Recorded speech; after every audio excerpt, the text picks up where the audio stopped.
출애굽기 12장 21절부터 36절입니다.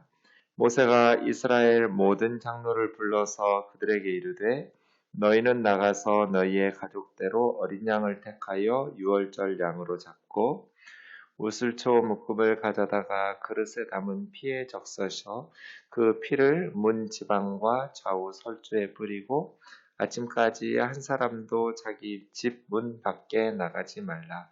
여호와께서 애굽 사람들에게 재앙을 내리려고 지나가실 때 문 인방과 좌우 문 설주에 피를 보시면 여호와께서 그 문을 넘으시고 멸하는 자에게 너희 집에 들어가서 너희를 치지 못하게 하실 것임이니라. 너희는 이 일을 규례로 삼아 너희와 너희 자손이 영원히 지킬 것이니 너희는 여호와께서 허락하신 대로 너희에게 주시는 땅에 이를 때 이 예식을 지킬 것이라. 이후에 너희의 자녀가 묻기를 이 예식이 무슨 뜻이냐 하거든 너희는 이르기를 이는 여호와의 유월절 제사라. 여호와께서 애굽 사람에게 재앙을 내리실 때 애굽에 있는 이스라엘 자손의 집을 넘으사 우리의 집을 구원하셨느니라 하라 하매 백성이 머리 숙여 경배하니라. 이스라엘 자손이 물러가서 그대로 행하되 여호와께서 모세와 아론에게 명령하신 대로 행하니라. 밤중에 여호와께서 애굽 땅에서 모든 처음 난 것 곧 왕 위에 앉은 바로의 장자로부터 옥에 갇힌 사람의 장자까지와 가축의 처음 난 것을 다 치심에 그 밤에 바로와 그 모든 신하와 모든 애굽 사람이 일어나고 애굽에 큰 부르짖음이 있었으니 이는 그 나라에 죽임을 당하지 아니한 집이 하나도 없었음이었더라. 밤에 바로가 모세와 아론을 불러 이르되 너희와 이스라엘 자손은 일어나 내 백성 가운데에서 떠나 너희의 말대로 가서 여호와를 섬기며 너희가 말한 대로 너희 양과 너희 소도 몰아가고 나를 위하여 축복하라 하며 애굽 사람들은 말하기를 우리가 다 죽은 자가 되도다 하고 그 백성을 재촉하여 그 땅에서 속히 내보내려 하므로 그 백성이 발교되지 못한 반죽 담은 그릇을 옷에 싸서 어깨에 매니라. 이스라엘 자손이 모세 말대로 하여 애굽 사람에게 은금 패물과 의복을 구하매 여호와께서 애굽 사람들에게 이스라엘 백성에게 은혜를 입히게 하사 그들이 구하는 대로 주게 하심으로 그들이 애굽 사람의 물품을 취하였더라. 아멘. 어제 우리 강구사님 말씀하신 것처럼 유월절 사건은 단순히 역사적인 사건들 중에 하나가 아닙니다. 이스라엘이라는 나라가 새로 태어나는 새로운 창조와 같은 날입니다. 그래서 달력이 1월로 다시 시작하는 새로운 달력이 만들어지기 시작합니다. 그렇게 이스라엘이라는 나라의 정체성이 유월절 사건에 뿌리를 내리고 있습니다. 생각해보면 우리 그리스도인들이 예수 그리스도를 통한 구원 사건에 새로 태어난 중생하는 사건이어서 그 구원이라는 사건의 정체성의 뿌리를 두고 있는 것과 같습니다. 교회는 하나님의 백성은 구원 사건에 뿌리를 내리고 거기서부터 새로 태어나는 거죠. 이스라엘이라는 하나님의 백성의 정체성이 유월절 사건을 통해서 새로 태어나는 이스라엘의 새로운 정체성을 확인하려고 할 때 유월절 사건에서부터 새롭게 시작되는 것이죠. 오늘 21절부터는 그 유월절 규례를 모세가 이스라엘의 모든 장로들을 불러서 설명하고 있는 내용입니다. 곧 나타날 무서운 심판으로부터 이스라엘이 구원을 받을 수 있는 유일한 방법이죠. 그렇게 너희는 나가서 너희 가족대로 어린 양을 택하여 유월절 양을 잡고 우슬초 묶음을 가져다가 그릇에 담은 피에 적셔서 그 피를 문 인방과 좌우 설주에 뿌리고 아침까지 한 사람도 자기 집 문 밖에 나가지 말라. 네, 이 부분은 앞에 말했던 1절에서 14절까지 내용이 거의 그대로 반복되는데 우슬초 정도가 추가되고 있습니다. 그날 밤 하나님께서 애굽 사람들에게 재앙을 내리시려고 지나가실 때 문 임방과 좌우 설주의 피를 보시면 여호와께서 그 문을 넘으시고 멸하는 자, 이 멸하는 자는 하나님의 명령을 따라서 애굽의 장자들을 심판을 수행하는 천사겠죠. 하나님의 명령을 따라 심판을 수행하는 천사에게 너희 집에 들어가서 너희를 치지 못하게 하실 것이다. 너희는 이 일을 규례로 삼아 너희와 너희 자손이 영원히 지킬 것이니. 출애굽기 12장에 지키다라는 동사 샤마르가 7번이나 반복됩니다. 지켜라라는 말씀을 계속 반복하고 있죠. 그러니까 유월절 사건은 너희뿐 아니라 너희 후손, 자손이 영원히 지켜야 돼. 그러한 규례인 것이죠. 자녀들이 묻기를 이 예식이 무슨 뜻입니까? 라고 하면 여호와의 유월절 제사라. 여호와께서 애굽 사람에게 재앙을 내리실 때 애굽에 있는 이스라엘 자손들의 집을 넘어서 우리 집을 구원하셨다라고 하라. 모세가 말하니까 백성들이 머리 숙여 경배했습니다. 이스라엘 자손이 물러가서 그대로 행하되 여호와께서 모세와 아론에게 명령하신 대로 행하니라. 이렇게 말씀하고 있습니다. 우선 유월절 규례는 가족들이 함께 지내는 것이죠. 가족의 수대로 어린 양을 잡는데요.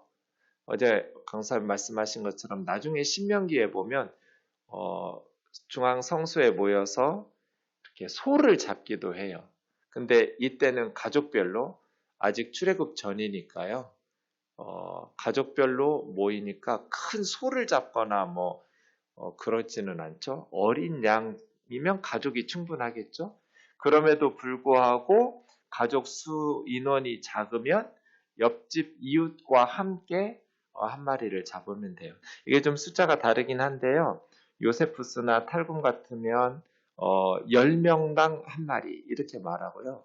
그 율법을 실생활에 적용하는 유대책이 미슈나라는 책이 있는데 그 미슈나는 30명당 한 마리 이렇게 해서 약간 인원의 차이가 나타나긴 하는데 어쨌든 구체적으로 성경에 몇 명당 얼마 이렇게 말하지는 않아요. 가족 중에도 청년들이 많아서 많이 먹는 가족이 있을 거고 어린아이들이 많아서 똑같은 숫자라도 조금 먹는 가족이 있을 테니까요. 적당히 알아서 하나님께서 명령하신 것은 굉장히 실용적이라고 할까요? 네, 무조건 한 가족에 한 마리 이런 게 아니에요. 그러면 그 다음날 불태워서 없애라고 그랬거든요. 먹고 남은 거는. 그러니까 가족이 적은 경우는 굉장히 많은 걸 불태워야겠죠. 또 어떤 가족은 이거 너무 아깝다. 노예로 살던 사람들이 얼마나 경제적으로 여유가 있겠어요? 그러니까 한 마리 잡고 그냥 남았다고 불태워버리기 아까우니까 하나님 명령에 순종하지 못하고 싸가지고 그냥 또 먹으려고 하다가 죄짓고 이런 유혹거리가 될 수도 있잖아요. 그러니까 가족 수대로 가족이 작으면 옆 이웃들과 함께 그러면서 자녀들에게도 가르치는데 25절에도 보면 하나님께서 너희에게 주시는 땅 약속의 땅에 들어가서도 이 예식을 지켜라. 자녀들이 물으면 이러이러하게 설명하라. 가족 간의 유월절 식사를 나누면서 다음 세대의 신앙 교육, 하나님을 통해서 이야기하면서 신앙을 계승하는 것이죠. 요즘 세대 간의 대화가 단절돼서 문제잖아요. 부모와 자녀들 사이에 대화를 나누는 가정이 많지 않죠. 아이들이 어릴 때는 많은 이야기들 하는데 점점 크면서 청소년이 되고 청년이 되면 부모하고 이렇게 자녀하고 대화를 나눌 시간들이 많지 않아요. 그래서 세대 간의 단절, 이러한 일들이 좀 염려가 되는데요. 이 6월절 만찬은 가족이 모여서 세대 간에 하나님께서 행하신 구원의 은혜들을 감사하고 전수하면서 지금도 이스라엘 사람들은 이렇게 이야기 꽃을 피우거든요. 하나님의 구원, 그 유월절의 구원을 감사하고 기뻐하면서 다음 세대로 하나님의 행하신 일들을 나누면서 세대 간의 신앙 교육을 전수하죠. 오늘 본문에서도 강조되고 있는 것은 이스라엘 백성이 구원받은 것은 애굽 사람들보다 더 의로웠기 때문이 아니에요. 23절 있는 것처럼 그 피를 보시면 하나님께서 넘어가신다. 멸하는 자로 멸하지 못하게 하신다. 선행이 아니에요. 득도가 아니에요. 율법을 준수한 게 아니에요. 행위로 구원을 받는 것이 아니라 피예요, 피. 이것은 짐승의 피가 무슨 능력이 있고 마력이 있어서가 아니에요. 짐승의 피가 능력이 있어서가 아니라 그 피가 의미하는 예수 그리스도의 십자가의 보혈을 상징하고 있기 때문에 그래요. 그리고 그 피 자체라기보다는 하나님의 말씀에 순종하는 행위잖아요. 하나님의 말씀을 믿고 그 믿음을 피 뿌림을 통해서 행동으로 표현한 그 믿음의 표현이 피 뿌린 것으로 나타났기 때문에 그 피를 볼 때 넘어간 거예요. 그래서 그 피는 예수 그리스도의 피 때문이고 고린도전서 5장 7절 예수님이 유월절 어린 양이시다.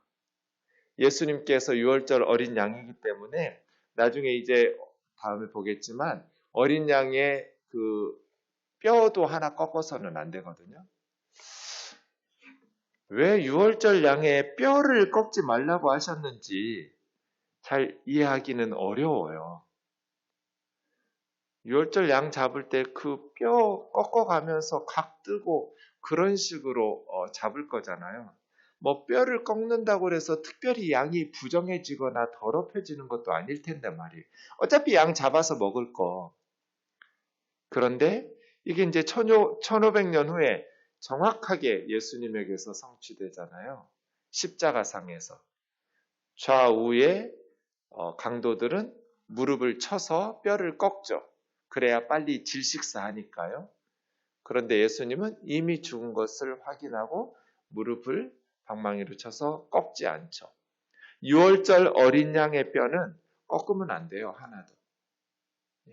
그래서 우리는 이 어린 양의 피를 뿌린다라는 것이 양 짐승의 피의 능력이 있어서가 아니라 그 짐승의 피를 뿌리는 행위 자체가 하나님의 말씀을 믿음으로 반응하고 그 믿음을 행동으로 표현한 것이기 때문에 구원을 받을 수 있다는 것이고요. 지금도 마찬가지죠. 그 어린 양이 상징하는 유월절 어린 양 대신 예수 그리스도를 의미하기 때문에 예수 그리스도를 믿는다는 믿음으로 우리가 어린 양의 피 대신 예수 그리스도가 우리에게 뿌려지는 것이죠. 우리의 선행이나 현대인들은 만약에 천국과 지옥이 있다면 착하게 산 사람들이 가겠지라고 생각하잖아요. 아니면 뭔가 진리를 터득한 득도한 사람들, 아니면 자기 종교의 율법을 준수한 사람들. 그래서 무슬림들은 죽어서 저울에 알라신이 달아본다고 그래요. 코란을 많이 지켰으면 천당에 가고 코란을 어긴 것이 더 많으면 지옥에 가고 이게 다 행위잖아요. 아니, 성경이 우리에게 가르쳐 주시는 것은 피예요, 피. 어린 양의 피를 보고 그 안에 들어있는 사람이 아니라 그 집의 피를 보고. 그런데 그 집 이스라엘 사람이라 할지라도 그 밤에 피가 뿌려진 집 밖으로 나와서 돌아다니면 죽었겠죠. 그 안에 들어가 있어야 돼요. 그래서 이걸 이제 교회로 많이 이야기해요. 교회가 어린 양 대신 예수 그리스도의 피가 뿌려져 있냐. 그래서 교회 밖에는 구원이 없다고 교부들이 말하고 종교개혁자들이 말한 거예요. 교회 밖에서 아무리 착하게 살아도, 교회 밖에서 아무리 세상 사람들의 존경을 받는 위대한 삶을 살아도 어린 양의 피가 뿌려지지 않았잖아요. 교회라 할지라도 이단들이나 뭐 하나님의 교회나 신천지 교회나 자기들이 교회라고 아무리 우겨도 어린 양의 피가 뿌려지지 않으면 정확하게 예수 그리스도의 복음이 성경적인 복음이 선포되고 어린 양의 피가 그 교회에 뿌려져 있지 않다면 구원이 없는 거죠.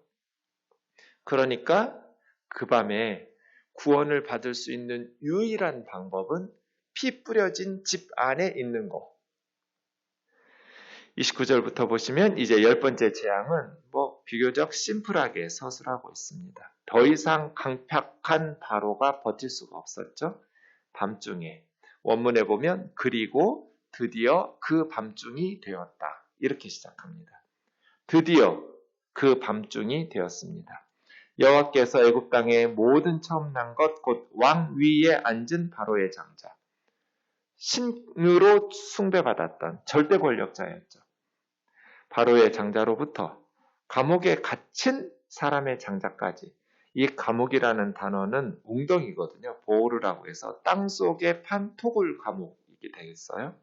특이한 것은 갇힌 사람이라고 말할 때 보통 죄수라고 하면 아시르라는 단어를 쓰는데 여기서 감옥에 갇혔다라고 말할 때 쉐비라는 단어를 썼어요. 이거는 전쟁 포로예요.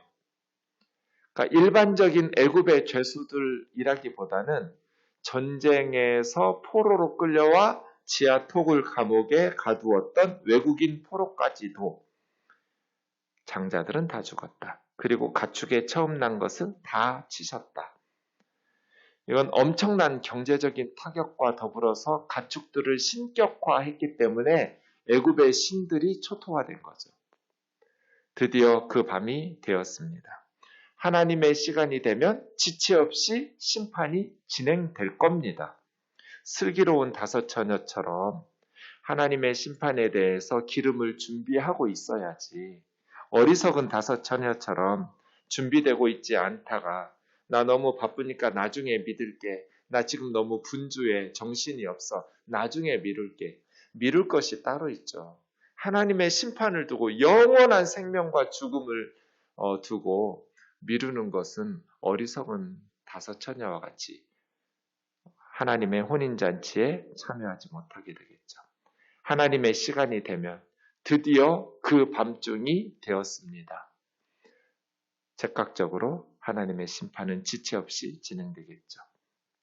그 밤에 바로와 모든 신하와 애굽 사람들이 다 깨어서 일어났겠죠. 집집마다 초상이 났으니까요. 애굽에 큰 부르짖음이 있었으니 그 나라에 죽임 당하지 아니한 집이 하나도 없었다. 밤에 바로가 모세와 아론을 불러서 바로 부르겠죠. 이제는 조건을 달지 않습니다. 비웃음이나 조롱이 없었습니다. 너희와 이스라엘 자손, 주목할 것은 이 단어입니다. 바로의 입에서 처음으로 이스라엘 자손이라는 표현이 나왔습니다. 이 말은 이스라엘이라는 나라를 그동안은 애굽의 노예인 취급을 했다면 이제 독립국가로 존중한 거예요. 일제강점기 때 조선은 일본이라고 생각했잖아요. 일본 사람들이 볼 때. 우리가 너희를 다스렸으니까 이게 내선일체죠. 예, 일본과 조선은 하나다. 한 나라다. 아니요. 왜 지들하고 우리가 한 나라예요? 애굽이 왜 이스라엘하고 한 나라예요? 노예로 부려먹으니까 같은 나라 취급하고 우겨대지만 아니죠. 하나님께서 아니라고. 내 백성 내놓으라고. 내 백성은 너희들이 노예로 부려먹어도 되는 아이들이 아니라고. 바로 이 입에서 처음으로 이스라엘 자손이라는 표현이 나왔어요. 이제 이스라엘이 독립국이라고. 애굽의 노예들로 한 나라가 아니라 이스라엘이라는 새로운 나라로 인정하면서 일어나 내 백성 가운데서 떠나 너희 말대로 가서 여호와를 섬기며 너희가 말한 대로 너희 양과 너희 소도 몰아가고 나를 위하여 축복하라. 조건이 없죠. 항복이에요. 항복. 너희를 말한 대로. 네. 어리석죠. 자식을 잃고 나서 또 많은 백성들을 죽인 무능한 왕이 되고 나서야 비로소 하나님을 알게 되었어요. 우리가 나중에 알고 있지만 그렇게 내보내고 나서도 다시 철병거를 보내서 홍해에다가 최정예 부대를 몰살시키는 무능한 왕이 되죠. 리더가 이렇게 중요해요. 리더 한 사람이 많은 사람들을 죽이기도 하고 살리기도 하죠. 애굽 사람들은 말하기를 우리가 다 죽은 자가 되도다. 조금 애매한데요. 미래형으로 봐야 돼요. 우리가 다 죽을 거다. 예. We will all die. 우리 모두 will die. 죽을 거다. 종교적 근관이 무너졌어요. 아무리 애굽의 신들에게 부르짖었지만 소용이 없었어요. 이제 우리 다 죽을 거다. 그러니까 빨리 그 백성을 재촉하여 그 땅에서 속히 내보내려 함으로 이것밖에는 다 죽지 않는 방법이 없다. 이대로 이 백성을 노예로 부려먹으려고 하다가 우리는 모두 죽는다. 빨리 내보내자. 그래서 그 백성이 발교되지 못한 반죽 담은 그릇. 약간 애매한데요. 효모, 누룩을 넣었는데 아직 발효되지 못했다가 아니라 아예 처음부터 누룩을 넣지 않았어요. 하나님의 말씀에 따라서. 그래서 효모를 넣지 않은 반죽을 담은 그릇을 옷에 싸서 어깨에 맸다. 쌀 천을 따로 준비하지도 못했어요. 급하게. 그래서 옷에 둘둘둘둘 말아가지고 어깨에 매서 가지고 나왔죠. 35절 애굽 사람에게 모세 말대로 이스라엘 자손이 은금 패물과 의복을 구하매 여호와께서 애굽 사람들에게 이스라엘 백성들에게 은혜를 입히게 하사 사실은 애굽 사람들이 이스라엘 사람들에게 은혜를 베풀도록 하나님께서 하셨다 이런 식으로 되는데 그게 아니고요. 정확히 번역하면 애굽 사람들의 눈에 하나님께서 이스라엘 사람들에게 은혜 베푸신 것이 보였다예요. 애굽 사람들이 하나님께서 이스라엘 사람들에게 은혜를 베푸시는 것을 보고 그들이 요구하는 대로 주게 하셨다. 그들이 애굽 사람들의 물품을 취하였더라. 재산은 다 가져가도 좋으니까 빨리 여기서 떠나기만 하라고.